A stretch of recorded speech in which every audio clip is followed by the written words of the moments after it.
Well, Tiffany, thank you so much for joining me today. Yeah, thanks for having me on. I'm so excited to talk with you. I am too. I have so many friends, listeners, people in my recovery community who struggle with food issues. And so we're going to I want to hear your story, how you recovered from the things that you experienced. But I love that you're a registered nurse and you're using all your skills and talents to help women in the realm of food issues, not necessarily weight issues, although healthy weight is a good byproduct of all that. But I cannot wait because it seems to be so confusing and such a complicated issue. Like Mhm. everybody says something different. But as we were talking earlier, we were talking about attachment styles as it relates to our relationship with food. And I was like, wow, that is genius to connect those two ideas. So I can't wait to hear the information that you have that'll help people, but also how that like plays out. So thank you so much for being willing to come on. Yeah, thank you. I can't wait. So we're going to start with a quick, well, sometimes quick little game I like to play called the lightning rounds. And super easy. Did you have a favorite book when you first entered into recovery? Mm. It's funny. I kind of had this like love-hate relationship with all the books that I that I read. But I would say, one book that really blew my mind was the like Codependent No Oh, More. yes. That Yeah. comes up a lot. Yeah, I definitely struggled with that. And then actually at some point I got my hands on a copy of Adult Children of Alcoholic Parents or something like that. And Yeah. it's like a separate 12-step program. And even like their pamphlet, like I had to read like only a paragraph at a time because I was like, oh my gosh, like the different family dynamics and starting to really understand the roots of what was, kind of what brought me to this place. Because I had that narrative like, oh, I had a great childhood. I don't know why I have this problem, with alcohol and substances. And now, and many years later, I'm like, oh, I I see the things that, kind of predisposed me to that, but then also the things that really, the traumas and things that contributed to me wanting to use substances to kind of check out. So yeah, so those were books that I hated, but helped me tremendously. Yeah. I mean, it's so interesting because they say that the truth will set you free, but first it will piss you off. Yeah. That's so interesting. So I'm listening to a book right now by Paul Conti, and it's about trauma. And I was just so interested. I just picked up on this because I just listened to this book, but that there's a lot of people who think, oh, my childhood was great or it was fine or whatever. And then I'm listening to this audiobook and they're talking about one of a very common trauma response to childhood pain is this detachment and thinking, oh, everything was fine, like not Yeah. recognizing trauma is trauma. And then we just bury it. And then, like you said, we're like, oh, I don't know why I'm doing all these crazy behaviors, medicating my feelings with Yeah. drugs and alcohol. Yeah, it's actually so part of attachment theory, they've learned that if you have an unmet need when you're young, well, at any point, you'll either hyperactivate the need or you'll deactivate it. So you like, um, you either kind of like throw a fit and do a lot of these Right. like protest behaviors, Uh-huh. or you just like, well, then I don't need anything, I'll be fine. And you just become like really self-sufficient and, learn to not rely on other people, right? And Yeah. so deactivating that need when something doesn't feel accessible is really common. And then it becomes this like, we're not getting our needs met and we need to find other ways to do that. Yeah. So it's a really interesting, that's one of Wow. the reasons we use things to soothe, Right. alcohol, substances, food, right? Because we are like, well, I can't get this need met. So instead, and so, yeah, so it shows up as this like, everything was fine. I think it's also maybe a freeze response or a Ah, fawning response. bonding Like, response. Yeah. yeah, gosh, it's so I had that narrative for so long. Right. It took a really long time, and oh gosh, what's her name? Jamie Marich, Dr. Jamie Marich. She's I think she's got like a trauma in the 12 steps or something like that, and then like Oh, an art recovery book. she said, I was listening to an interview that she was on one time, and she says, trauma is any unhealed wound. So, it doesn't have to be the traditional things that we think of. It can be anything that's not, that's unhealed. And that was really helpful too, to be like, I don't need to compare my like pain to other people. I have some serious Right. unhealed wounds here. Well, I hear the comparison is also a trauma response, like, oh, other people have it way worse. And that's what I've experienced with some of the clients that I work with, is that I work with women that have like some severe trauma sometimes. And that's a common thing I hear. It's like, oh, well, I survived that by just saying a lot of other kids had it worse. Yeah. Yeah. Yeah. So mine, so yeah, it's like, but it's kind of like gaslighting yourself, right? Like, so mine doesn't Yeah. count. Yeah. A little bit. Yeah. Like, oh, that wasn't really real. My feelings aren't valid. Right. Right. Yeah. Do you have a go-to quote or mantra that you live by or that helped you Mm. especially? I do. And unfortunately, it's like I've modified it now so much that I can't, like, I've Googled it and I can't find the original. It can be your own quote, It could be my own quote. your own Um, mantra. so yeah, so what I used to do a lot of my healing, I realized I needed to do some self-forgiveness work. And so Ooh. so this was a mantra I used for a lot of years, and I still use it occasionally. And it's the person that I was in that moment in time did the best I could with the skills and resources I had. Today, I am a different person, and I will navigate this differently. And so it's just kind of like resetting, like, because people will say, like, I didn't actually do my best. I could have done better. I should have done better. Right. But if you think about, like, in that moment in time, what resources you had, like, I found myself, fairly recently, like, getting kind of road rage at someone. And it was like, gosh, I've done a lot of work, and this is pretty, like, why am I having so much trouble? And it was like, in that moment, my bandwidth was super low. My patience was super low. There's like a global pandemic, and there's, just things like, were really, in my personal life, were really stressful. In that moment, like, the skills, I didn't have a lot of skills in that moment. So, Yeah. Not a learning how lot to of resource myself. resources. Yeah, right. Or resources. Yeah. So just kind of letting that acceptance around, that's what I had at that time. That's what I had to work with. And that's something that's changeable. It's Yeah. flexible. Yeah. That's great. I love that. I've been working with this idea of the future self. Mhm. Like we tend to think that, a lot of us look back at our past self, and then it's important to recognize how much we've grown and changed from our past self.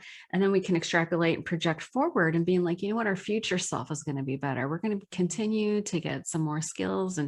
And what would my future self do in this present time and place? And I don't know, sometimes that's also another perspective that kind of helps me show up better in the present moment, so I don't have to do a bunch of forgiveness work for my Yeah, past self. I love that. Yeah, that's really interesting. Do you have a regular self-care recovery routine? Like, do you practice meditation or go to meetings or practice service work? What does that look like for you? Yeah. So, it's interesting because so much of my, yes, I meditate mostly, most of the time daily, and I go for a walk every Nice. day.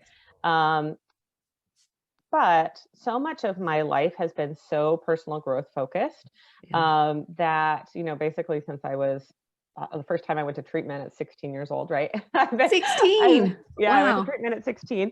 So I've been so focused on personal growth. And so lately, I've really been shifting into focusing in on, like, experiencing life, right? So having pleasure and joy and fun and adventure and, creativity and all of those things. And so I do attend She Recovers Dance on Sundays. It's 11 Pacific time. It's on Zoom. So healing.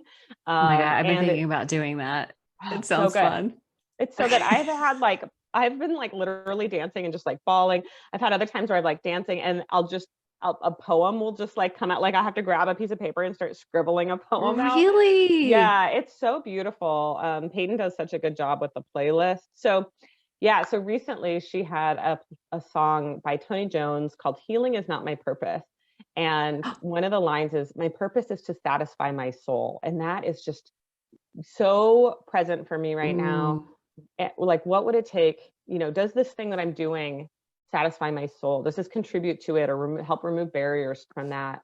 And I had a client, and this just killed me. This client, I said this to her, and she goes, yeah, and my soul doesn't even ask for that much. And it just was like, I just cried. Like, my soul isn't even asking for that much. Like, why am I not like, honoring it and trying to yeah. like, do the thing that really is satisfying to me.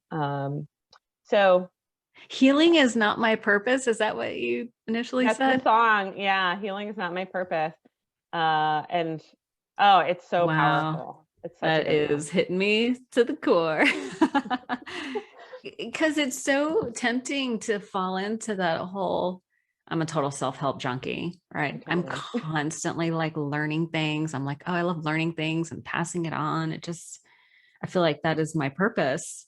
Um, and it's confusing to think that, oh, healing is my purpose, but oh, maybe my purpose is to satisfy my soul. I love Yeah, I that. think I've been But I've been really writing about this a lot, and I think it's like we heal so that we can then right. It's not an focus on end. life and and satisfying our soul, doing the things that really light us up or bring us, joy or connection, like whatever it is for you, right? Yeah. Like, yeah, Yeah. and Well, the healing process does help me to feel connected to others. And mhm. that is satisfying to my soul. But I like the idea that, healing isn't the end of the journey, because actually the work of healing can also turn into another, um, you know, pressing, struggling task that I assign myself. It becomes another thing that I judge myself with. Yeah, yeah. I think, so this actually plays into the attachment types too. So there's anxious or preoccupied attachment style. And so if we're anxious or preoccupied about, food or about our body or about, whatever it is, alcohol, I mean, all these things, then when we change that, it's like, what am I going to do with all this like preoccupation? Right. And I think sometimes we I just do that in become my like, free time. yeah, so I think we just become like super preoccupied with healing. And it's confusing. Like, I love it. I'm never gonna be the kind of person who isn't like you said, like learning and Yeah. diving into all of these different, like, it's fascinating to me and I Yeah. love it. Yeah. Um, but just kind of remembering, like, I'm a human being and I'm meant to like go be, Yeah. right? Like, Right. Yeah. Go so be. mhm. I love that. I usually ask this question last, but I'm going to ask it next because we were just talking about it. But what is it that you do for fun? So that's actually something I had to really like, Think what about. do I do for fun? Like, I what, work, yeah, like, work, work. That's what I do for fun. yeah, like I listen to, self-help podcasts. I mean, what else do you do? Yeah, just learn. Yeah, yeah. So I'm a pretty social person, and so COVID has been an interesting time, like, Oof. to, yeah. I definitely missed that, and I'm looking forward. I've been incorporating more social time now that things are, um, you know, a little bit safer Good. feeling. But yeah, I think for me, it's really adventure is what I find fun. And it can be any size adventure. It could be like you're on a walk and you see this alleyway and it kind of looks interesting and you just like, okay, I'm going to go down there. Or it could be as big as like I went to Iceland in August and oh my gosh, Did. it's like going to the moon. The most incredible place. Um, yeah, I can't wait to go. We're planning to go back in March. Yeah. Wow. It was And so then, good. You want to go back. oh yeah, it's incredible. It's like, well, I mean, if you drive around the island, one side is like the volcano and the glaciers, right? And then on the other side is the ocean. And from the volcano and the glaciers, there's just like waterfalls every, there's thousands and thousands of waterfalls. Like, you can't, you can barely drive, a quarter. You couldn't even drive a quarter of a mile without probably seeing a waterfall. And so Wow. it's stunning. And there aren't really trees because of the ice. And so like that you can see everything, right? It's just like the views are incredible. Interesting. Yeah. That's very cool. Do you see the Aurora Borealis from Iceland? Yeah, but I when we were there, it wasn't like the ideal time of the year. So you Okay. have to time it right. Yeah. Is that what you're going for next Yeah, we're time? hoping to catch that. But we just really want to explore everything. We also want to go a little earlier in the season so we can go more into the ice caves. Oh, Because we were in the late summer, it's like, too melty. We went into one, but just a little bit. You can't go very far. Yeah, yeah. Is there a risk safely. of collapse? Is that, Yeah. yeah, not okay. It might be a little too adventurous for me. I mean, you go with a guide and, they check it all out before you go in there. Yeah. Yeah, So yeah, not 100%. That's not okay. everyone likes caves. Yeah. I would live through you. We will chat after you come back. I once saw this documentary on the beauty of Idaho. Moved to Idaho almost 3 years ago, and it was like the guy. It sounded like the guy from Charlotte's Web that narrated Charlotte's. I had a soothing voice, and Hmm. I have all these beautiful places in Idaho. And we turned it off. I was like, yeah, I don't need to leave my house. I felt like I already been there. I'm in the state. I'm pretty close. Seen it. I'm good. Yeah, no, I need to leave. Okay, what's one thing you wish you knew when you first got sober? Oh gosh. 24 years ago. Yeah, Almost. 24 years ago. I think I wish I knew that.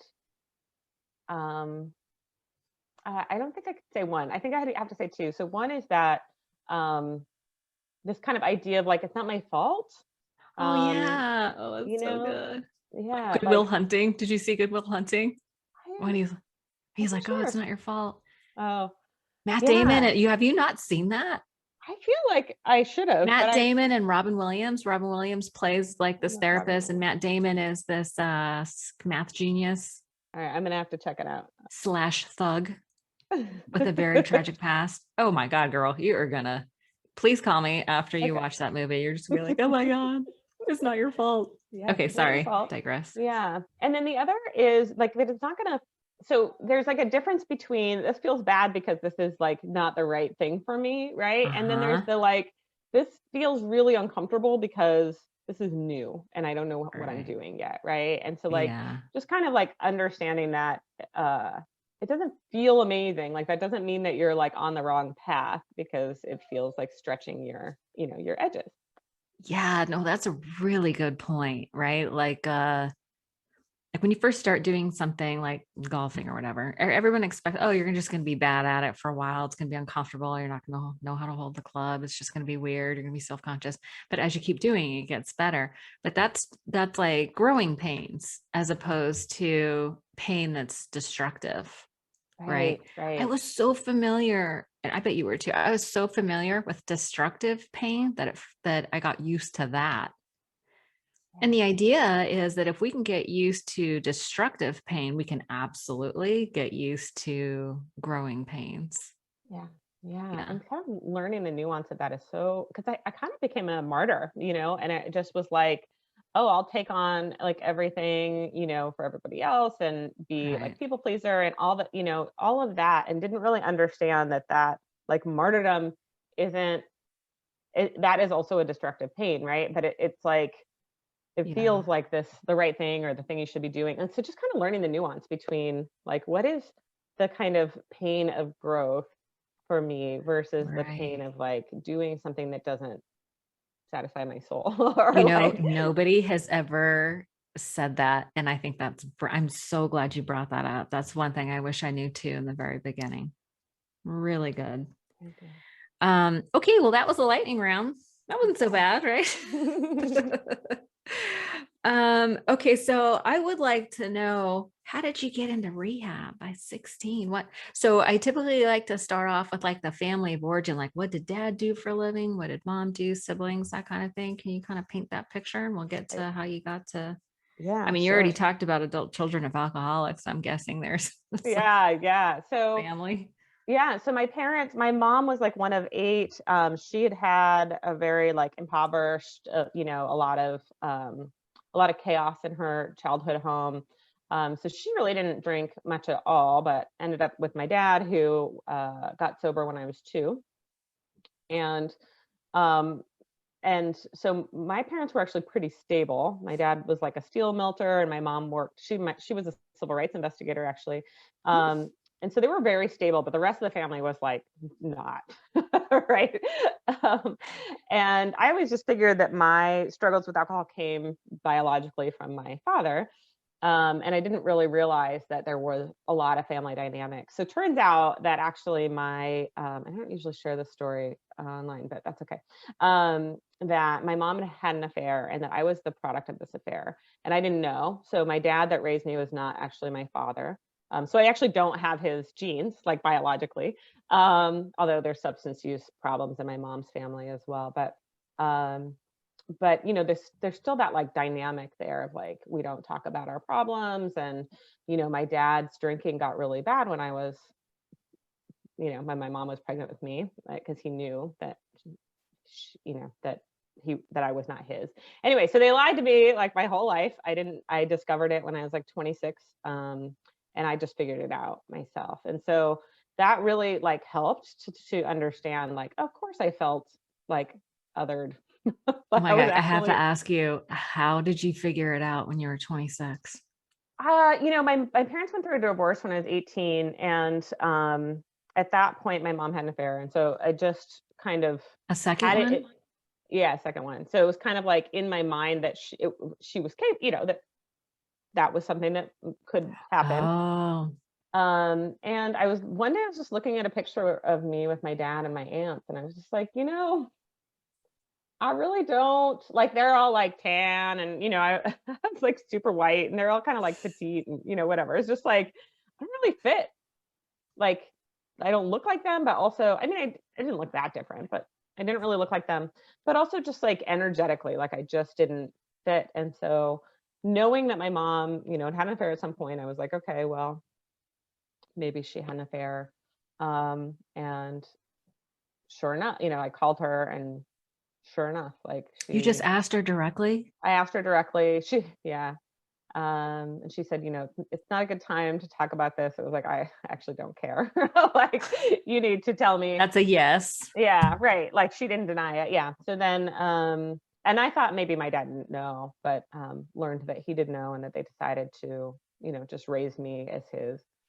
So actually, I'm sorry to interrupt you, but I have to know. Do you think that was a mistake? So actually someday I will be writing a book about this experience, but I'm really happy with who I am today.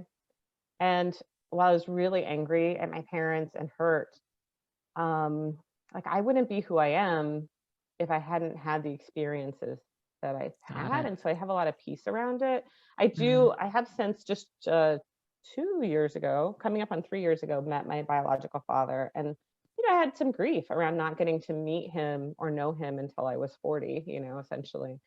But again, like, I'm the product of like the kind of decisions of these three people. Like, I wouldn't exist if my mom hadn't had the affair, right? Because my dad who raised me had already had a vasectomy, and I don't, so like, yeah. So it's a kind of it's something that I even just, talking about it, like, it brings up grief for me. Oh, I'm sure. But I know that they, again, like, that kind of, they were doing the best that they could with what they had at the moment, and kind Yeah. of thought they were making the right decision to like remain a family. And and for my dad to kind of overcome, he like was drinking hardcore, and then like got sober when I was 2, and he and I are Oh, he did. actually very close. And so, like, for him to kind of overcome that and accept me, there's a lot of beauty in it, but there's also a ton of grief in it. And yeah, so I have mixed feelings, but ultimately I have peace about it, because again, like, I wouldn't be who I am if I hadn't been raised in Portland, and like, like, all of the experiences. I just have to make the observation that from my perspective, it's like, it's so easy to do the spiritual bypassing and be like, well, they did the best they could. But you're like, even actively in this conversation being like, oh, I'm noticing grief. So it's like you're honoring. I always feel like you really have to honor your feelings, especially the negative ones first, so that you can process them to resolution, to get to the other side, go through it to get to the place of acceptance and peace. So you're not denying, repressing, right? The grief, which is very present and normal, and it is what it is, right? But then like, oh yeah, I feel the grief, and I understand that they did the best they could. It's so interesting how we can kind of feel those feelings almost simultaneously. It sounds like there was a lot of stuff going on in the family. And then at what point did you pick up was it a drink? What would you say was the first time that you used Yeah. So drugs or alcohol? when I was 10, we went back. My dad's family was in Wisconsin, big, like German and big drinking community. And Nice. so, yeah, so I drank, like a family, the joke would be like, we'd get grandpa a beer and, oh, I'm thirsty, and, have a sip. And then I Oh, remember right. making like this big mixed drink at a family something or other. And it's funny because I'd never really thought about it until years later. And then I was like, oh, I actually don't really remember the rest of that day. Blackout. Yeah. So yeah, so for me, it was pretty like immediate that, it was in that. And I remember drinking like some sort of amber color liquor in like root beer when the family wasn't home. I was like home alone. Oh yeah. And it was terrible. Oh, it was so terrible. Um, So you drank by yourself? yeah. So like at 10 years old, like drank by myself, drank, this To like a bunch of liquor, like at a family party. I mean, just, it was, it was really interesting because my dad, again, had been sober since I was 2. So I really hadn't witnessed people drinking other than, when we would go to Wisconsin. And yeah, so that behavior was like immediate for me. Yeah. Yeah, that one where you drank alone, did you get sick and or anything like that? I remember like really having to choke it down and then feeling a little bit, and then feeling like the floaty, kind of like, Yeah. yeah. But yeah, I could barely drink it. It was a terrible taste, Yeah. but whatever. Yeah. We don't drink for taste. Yeah, Some of no. us. That's funny. But I mean, we laugh. It's not funny, but it's like the Shakespeare saying, tragedy plus time equals comedy. Laugh at the weirdest things. Okay, so early on, so you just felt the need to change the way you felt, or did you have any awareness that like you were trying to medicate yourself, or that you felt bad and this would make you feel good? Really didn't at that point. When I was about, so then I went kind of the opposite way. Like I, throughout middle school, I was like, no, that, drugs are bad, and, all of that stuff. And again, it wasn't really at home for me. And so I was very anti. And then I went through a depression probably around 13, Oh yeah. and definitely like I remember trying to like pull myself out of that, not talking to anyone about it, but just like really trying to like figure that out. And it was shortly after that that I, in high school, just started hanging out with the kids who were a little alternative. And I was kind of raised out in the country. And so I kind of found my, my flannel wearing, like smoking, Nirvana listening, like alternative crowd. Oregon. Yeah. Yeah, that was the grunge scene The was grunge super. scene. Oh my God, you're in the mecca. Holy Yep, mackerel. I had green Doc Martens and, all the things. Yeah. So yeah, so at that point, I remember like, starting to smoke and like smoke cigarettes. And I remember the day that I like couldn't not have a cigarette without feeling agitated and being like, Oh oh shit, wow. I'm addicted to cigarettes. And starting to drink when I could, but I didn't have a lot of access because, I lived in the country, and, my parents, were home mostly, and they didn't drink and whatever. So it was really like anytime I would like go stay at someone else's house or a party or, Mm. that sort of thing. Also, I had a sister that I kind of glossed over this, but she was adopted out.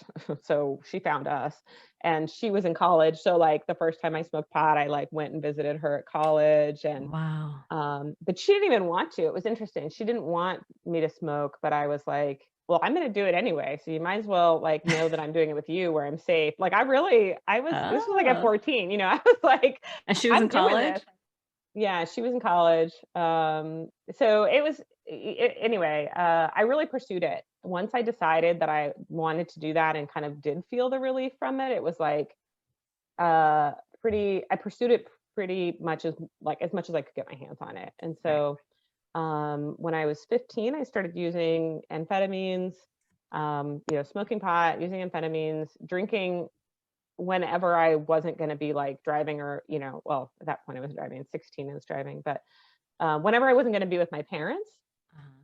So, I had like a period of time where I could drink and then recover from it before they would see me. Right. So if alcohol had been more accessible, I probably would have used that more than anything else, but it just really wasn't, because it wasn't at home, Right. Yeah. So pretty much immediately went just like, Yeah, listen, this is very sounding like a very common story. I mean, who didn't have a little bit of depression early, early in childhood? Seems like that 13, 14, 15 age is rough. It's rough. And if you've had any kind of childhood trauma, which, quite frankly, most women have to some extent, it is that's the story that I hear, is that we really gravitate towards that, make ourselves feel better. When did it start becoming a problem for you? When were you just like, I really don't want to be doing this and I can't stop, kind of a thing? yeah. So it was really the amphetamine use that got really bad, because I mean, it was like first thing in the morning. Like I literally would like keep it under my pillow and like roll over and use amphetamines to like wake up in the morning. Wow. And man, life is so different now. I dropped out of high school. I had two jobs, so that I could work enough to make enough money to use enough. How And I old were would you like, at that point when you dropped out? I was 17 at that point. So I'd already been to treatment once. Oh, that's right. Treatment at 16. How did that happen? That happened because I ran away from home. I mean, I didn't exactly like, I went, my dad was like, if you don't get home, by this time, whatever, it was spring break. I just didn't come home for like a week. And then Oh, they must have been really stressed out. I actually oh yeah. feel really bad about that. But yeah, so I came home and they were like, one of my friends' moms had said like, she's strung out. I don't mean to laugh. Like you said, it's just we laugh I about know, it's like so weird. I'm like, yeah. that's hilarious. Yeah. Why do we laugh? So Can't help anyway, it. yeah, my parents were like, will you go to treatment? I said, sure. And then I just like left for a while. I was like, okay, I'm going to go like party until it's time. So yeah, I went to treatment for a week. A Actually, week. yeah, a week. No, 10 days. 10 days. It was 10 days. Yeah. Cause it's supposed to be a week, but they were like, you need to stay a little longer. Jeez. Yeah. 10 days. That's What what does that do for the you? insurance paid for at that point. But actually it was a really good treatment center. It could have been longer. It's so long ago now. Anyway, it was a really good treatment center. They like showed us like the feelings, like all the emojis on a page, like how you Yeah. feel, and I was like, I feel hungry. They're like, that's not a feeling. First of all, Oh, it's a it is. sensation. Second of all, right, it's a sensation, but valid. Second of all, yeah, like I just hated that thing, right? And so anyway, my whole That thing. that whole thing. So then I got, I did ultimately try to stay sober, went to 12 step, um, At struggled 16, with you went it. to 12 step? Yeah. Oh my And gosh, that must have been so hard. Was everybody super old and you're like this young thing? Portland actually had a young people scene even at that point in 1998. Really? Yeah. Or 90, it would have been 96. So yeah, so I actually was able to find Wow. a sponsor who was relatively young and who had gotten sober super young. And there was Wacky Paw at the time, which was like an Icky Paw, you know what those are? Like Yeah, the I know the icky pie from the Bay Area. yeah, yeah. So I'm got old. I don't involved go with to those that. things. Yeah. I mean, it was anyway, so I met someone actually when I was um coming out of treatment and got pregnant. So 17, at this point I was 17, got pregnant um, with my daughter and really tried to stay sober, so I had used prior to knowing that I was pregnant, but then got sober again, fortunately, before I even found out I was pregnant, and You had your remained daughter at sober. 17? So I actually had her it took until I was 18 to have her, but yeah, I had my Oh, daughter at 18. got pregnant at 17. God, I Yeah. understand how those things work. Right. Yes. It takes a minute. Yeah. So had her at 18. Um, and then when she was a couple months old, I used for about a week, and then was like, I can't do this anymore. Yeah.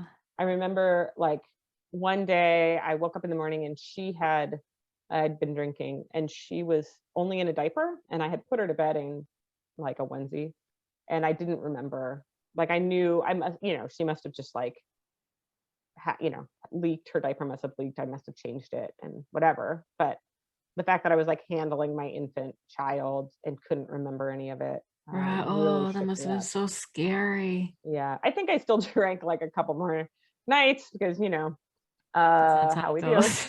Yeah.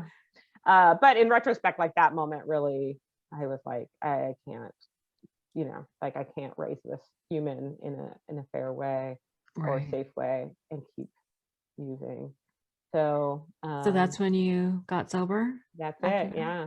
Wow, that's amazing.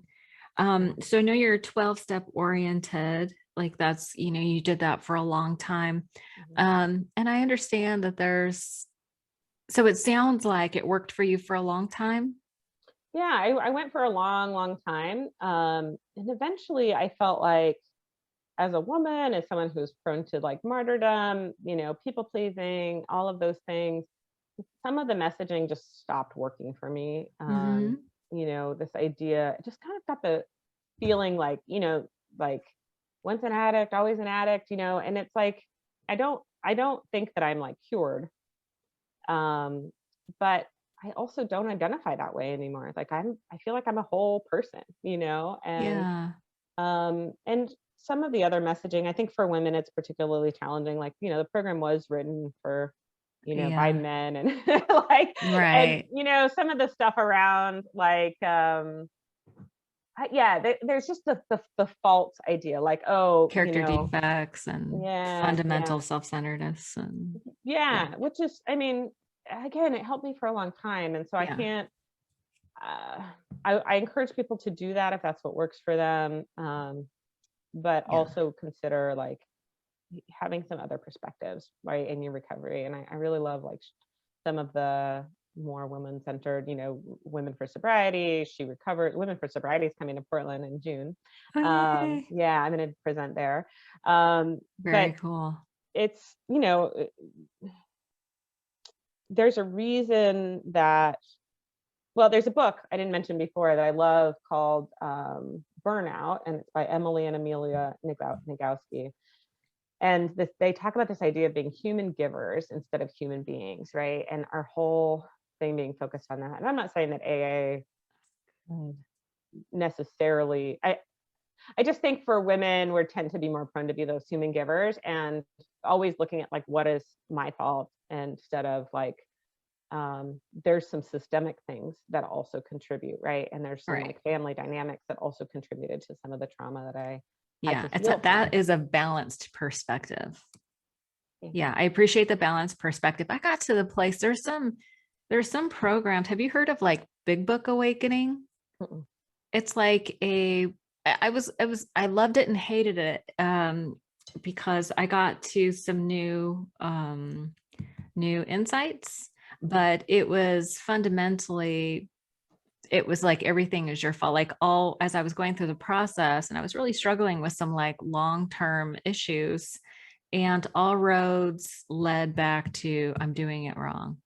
And I just got so fed up that I had to bail on the whole process. And I decided, you know what? I'm just not going to do shame-based recovery. It felt very shame-based, you know, and out of balance. So I totally resonate with that idea. It's like at some point you have to start trusting your internal compass to lead you and pay attention to what feels right and let go of what doesn't. And so like the 12-step community still really works for me, but I've always sort of had that.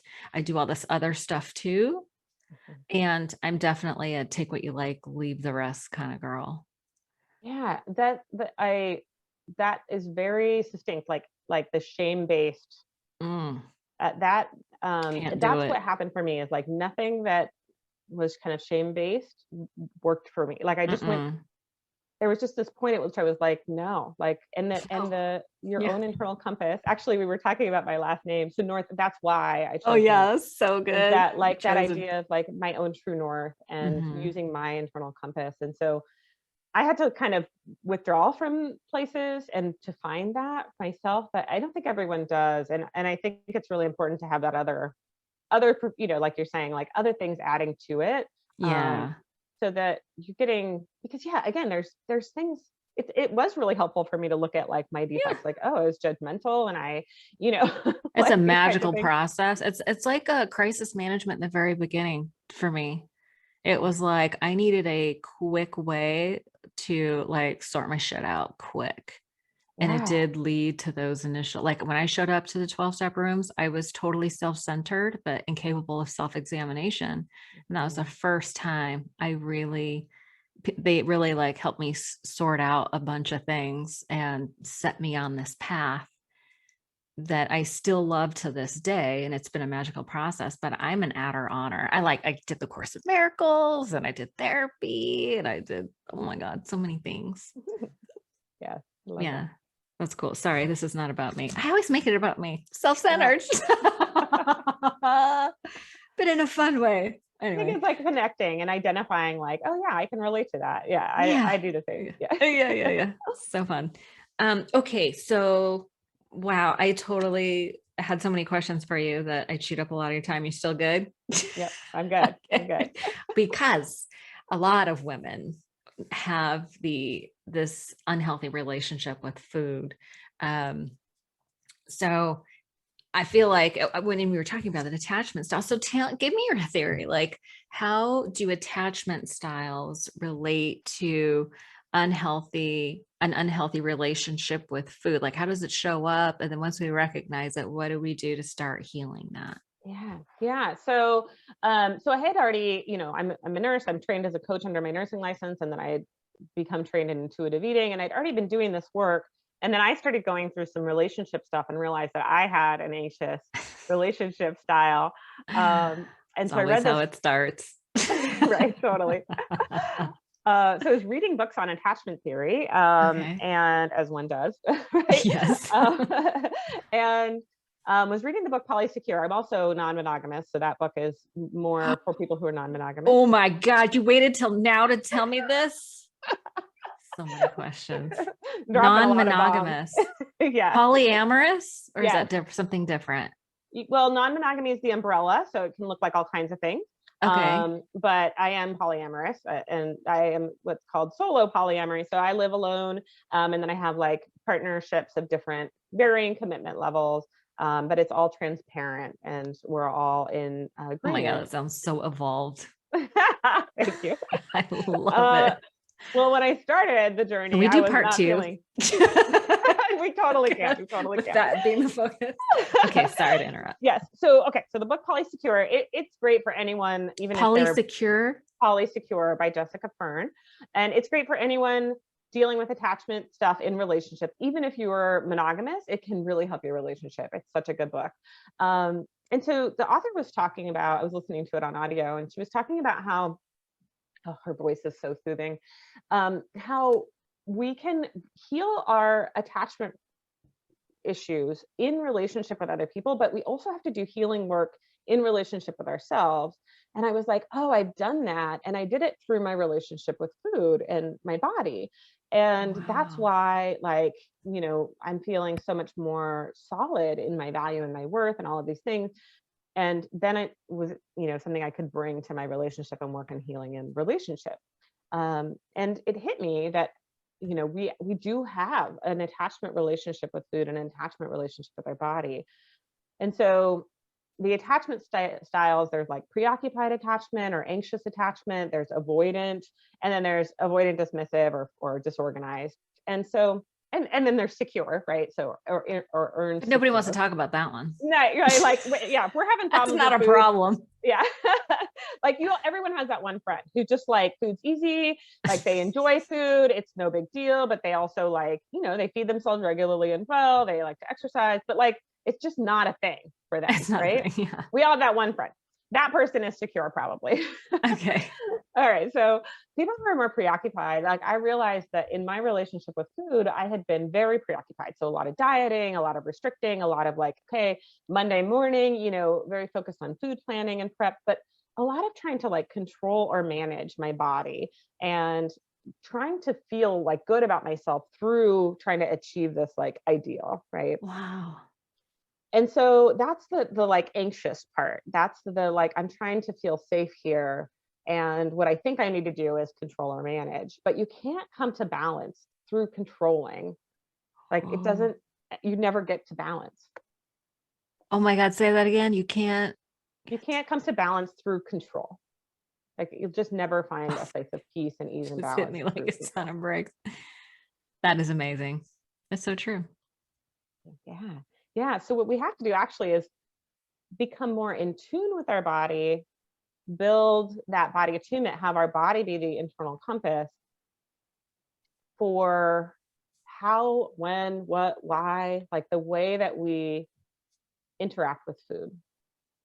And that can still include like, eating a bunch of cookies because you're feeling, upset, like to soothe your nervous system. But Is there ever generally, a good reason to eat a bunch of cookies? Like, is it okay? yeah, absolutely. Yeah, it's totally okay. But the thing Is is, there a good reason? right. It's very different doing that when you're like, okay, generally speaking, I have good support in my life. I know how to feel my feelings. I know how to like take care of myself, right?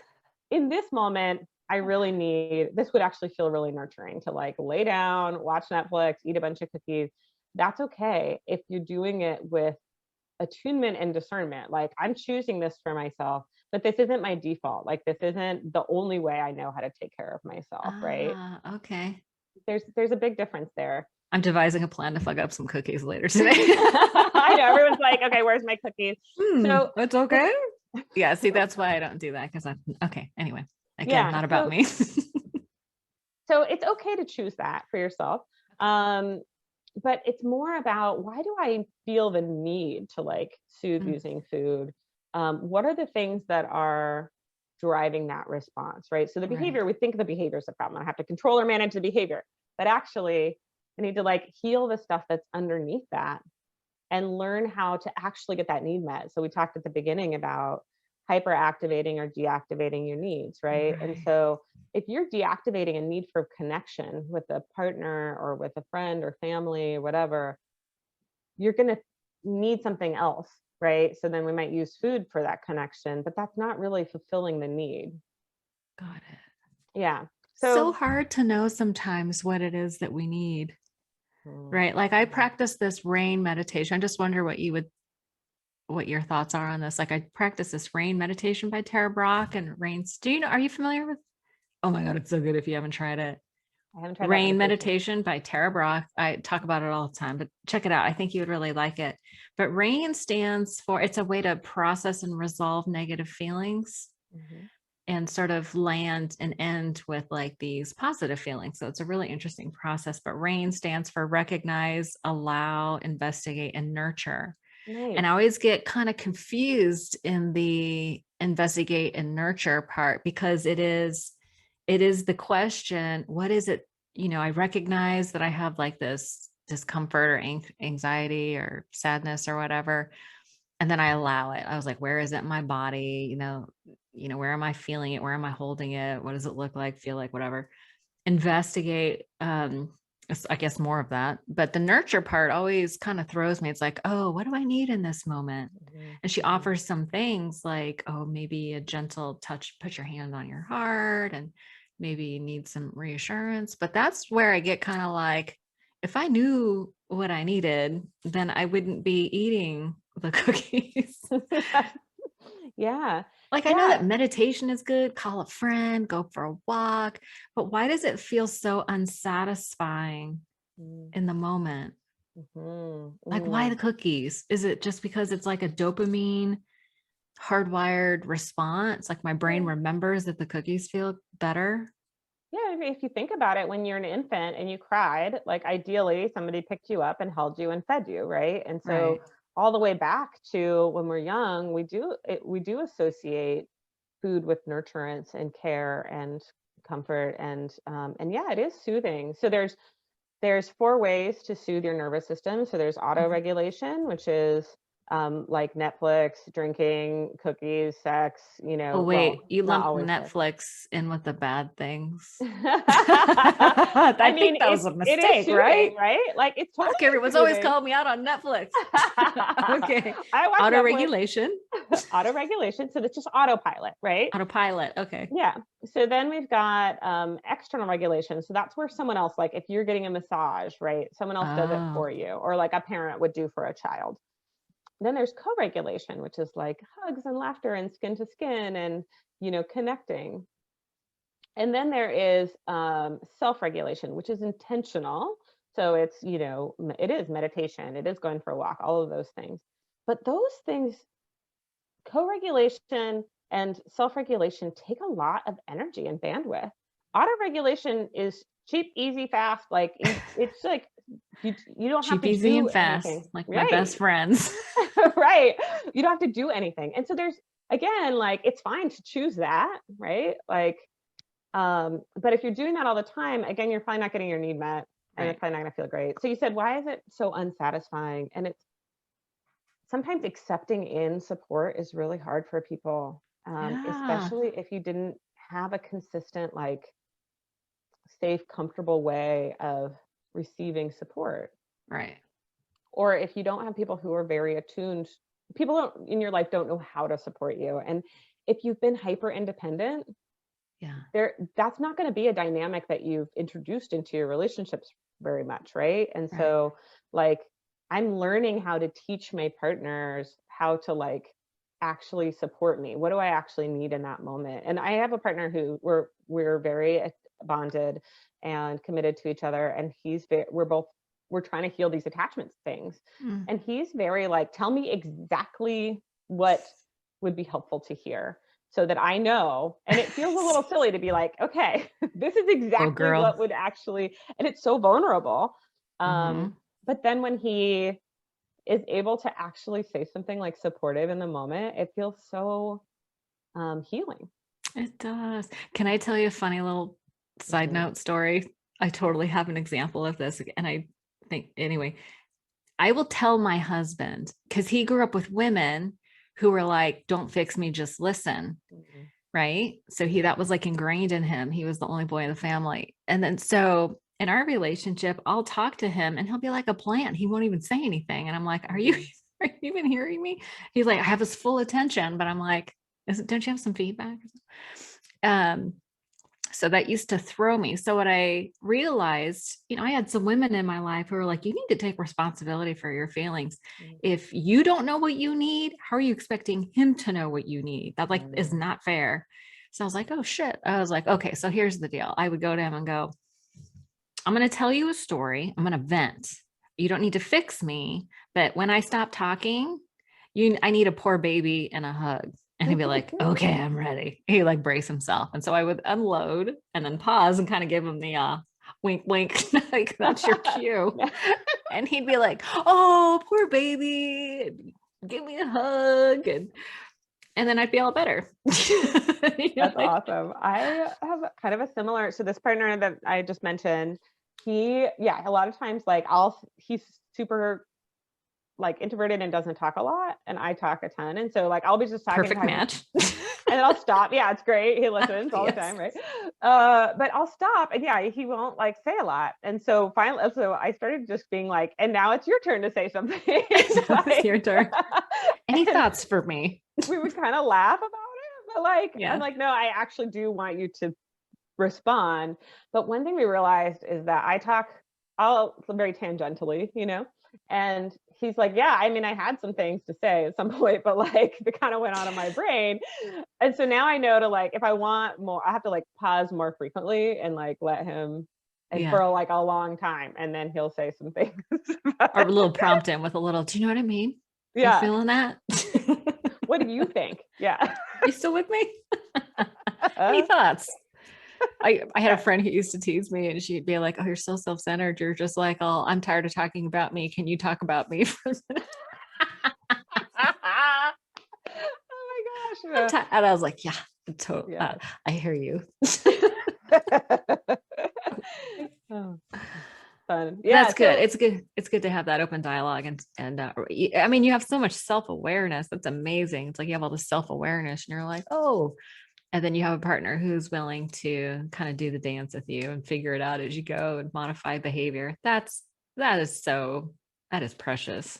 Yeah. It's interesting in this relationship. One of the things that he said is, I actually want you to tell me, like, when you want something, and Aw. like remind me if I don't remember to do it. And I was just like, oh my gosh, I'm so used to relationships with people who are like, don't nag me and this and that, Oh And God, isn't that so, terrible? yeah, so I was used to just like, you say something once and you never say it again and just hope that they like whatever. And it was so Yeah, unsatisfying. Yeah. So, that's a uh, brilliant so we thing. were starting to talk about food, and Oh as you yeah, can see, it like completely shifted into all this like relationship stuff and all this like soothing and so all these things. related. Yeah, because it's much more about relationships with yourself, with your body, with Okay. food, with other people, getting your needs met.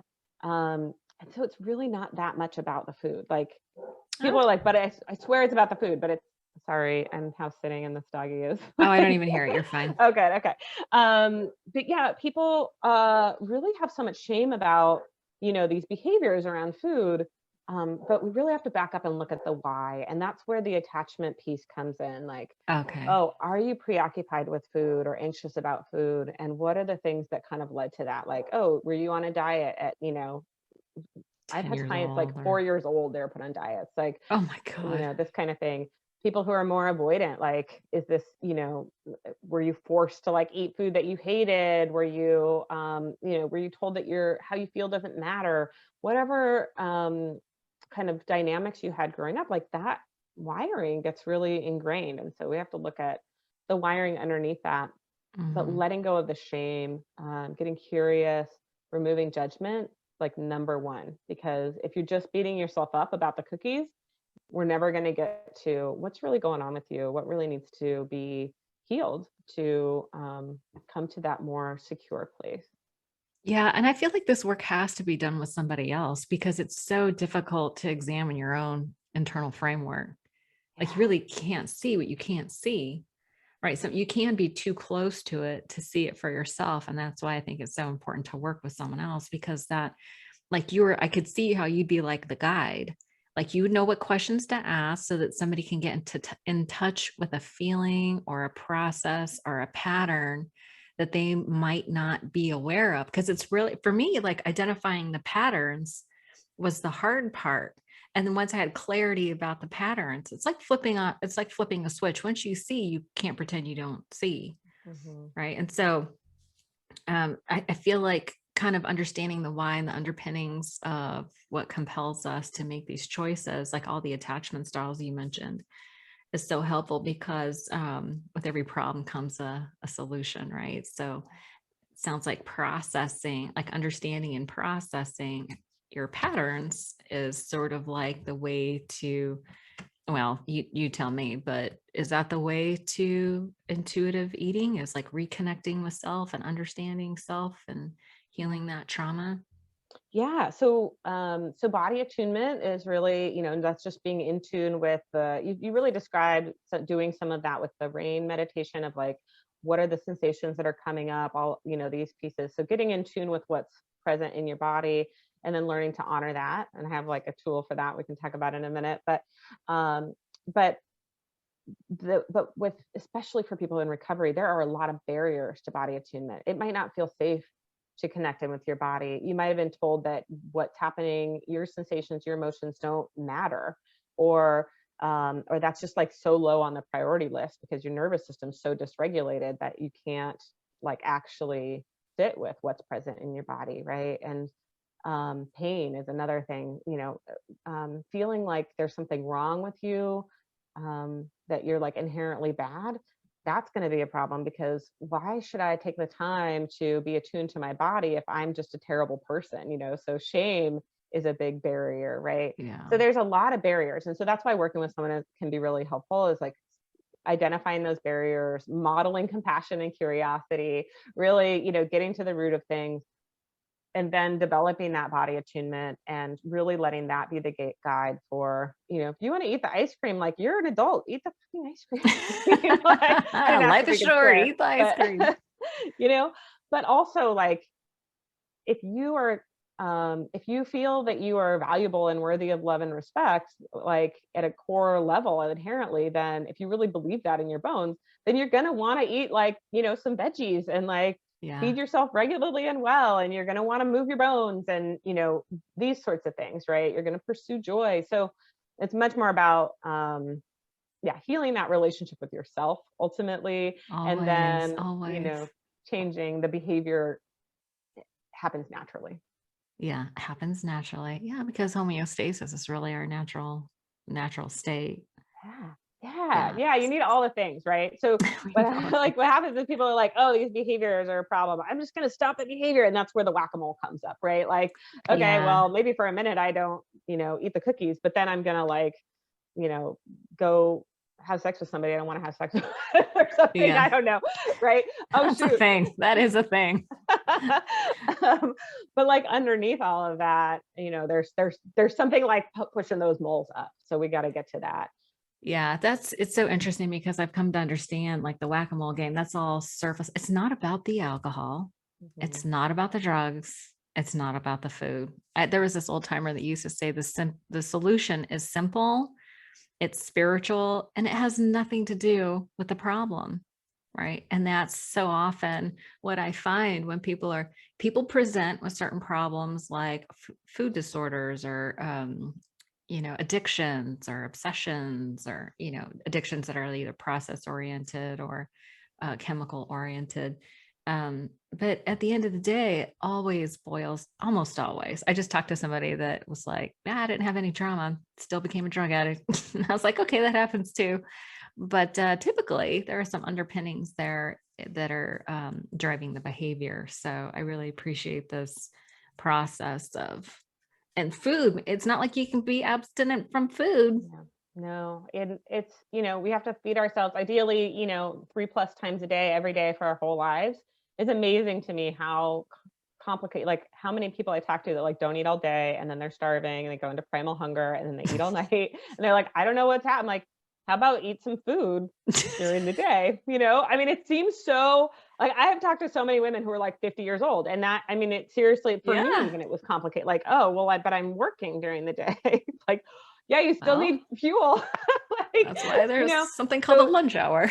it's amazing like how hard it is to just in our culture, like Yeah. with Yeah. all of the rules and all the complexities and all of the like, capitalism, like produce, like how Yeah. hard it is to simply feed yourself. Be a human. Man, the self-care, and boundaries, Oh, so boundaries. Oh, we could do like probably 7 I episodes on know we're boundaries. gonna have to I do know you've round done two. I some can already, but see. yes. Note to self, polyamorous and boundaries. How does that work? So many questions.